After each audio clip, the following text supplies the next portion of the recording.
நாளை ஒரு மண்டல கால மகா கந்தசஷ்டி விரதத்தின் 8வது நாள்.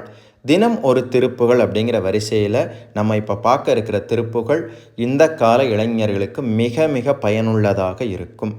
நம்ம நாட்டில் மட்டும் இல்லைங்க, உலகம் பூராவுமே பார்த்திங்கன்னா ஒரு மிகப்பெரிய பிரச்சனை வேலையில்லா திண்டாட்டம்.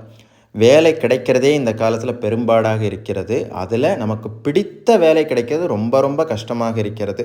அப்படி நமக்கு பிடித்த வேலை, மனதுக்கு பிடித்த வேலை கிடைக்கணும்னா முருகப்பெருமான் கிட்ட ஒரு திருப்புகழை பாராயணம் செய்து வேண்டினால் பிடித்த வேலை கிடைக்கும். அது என்ன திருப்புகழ் அப்படின்னா, பெருக்கச் சஞ்சலித்து கந்தலுற்று புந்தியற்று பின் பிழைப்பு அற்றும் குறைப்புற்றும் பொதுமாதர் பிரியப்பட்டு அங்கு அழைத்து தம் கலைக்குள் தங்கிடப்பட்சம் பிணித்து தம் தனத்தைத் தந்து அணையாதே புறக்கைக்கு உன் பதத்தைத் தந்து எனக்கு தொண்டு உறப்பற்றும் புலத்துக்கண் செழிக்கச் செந்தமிழ் பாடும் புலப்பட்டம் கொடுத்தற்கும் கருத்தில்கண் படக்கெட்டும் புகழ்ச்சிக்கும் கிருபைச்சித்தம் புரிவாயே தருக்கிக்கண் கழிக்கத் தெண்டனிட்டு தன்புலத்தில் செம்குரத்திக்கு அன்புறச் சித்தம் தளர்வோனே சலிப்புற்று அங்கு உரத்தில் சம்பிரமித்து கொண்டு அலைத்து தன் சமர்த்தில் சங்கரிக்க தண்டிய சூரன் சிரத்தை சென்று அறுத்து பந்தடித்து தின் குவட்டை கண்டு இடித்து செந்திலில் புக்கு அங்கு உறைவோனே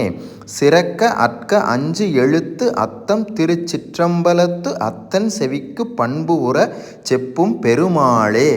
இந்த திருப்புகழை காலை 6 முறை மாலை 6 முறை என்று இருவேளையும் பாராயணம் செய்து வந்தால் முருகப்பெருமானுடைய அனுகிரகத்தால் நிச்சயம் மனதிற்கு பிடித்த வேலை அமையும். ஓம் சரவணபவ.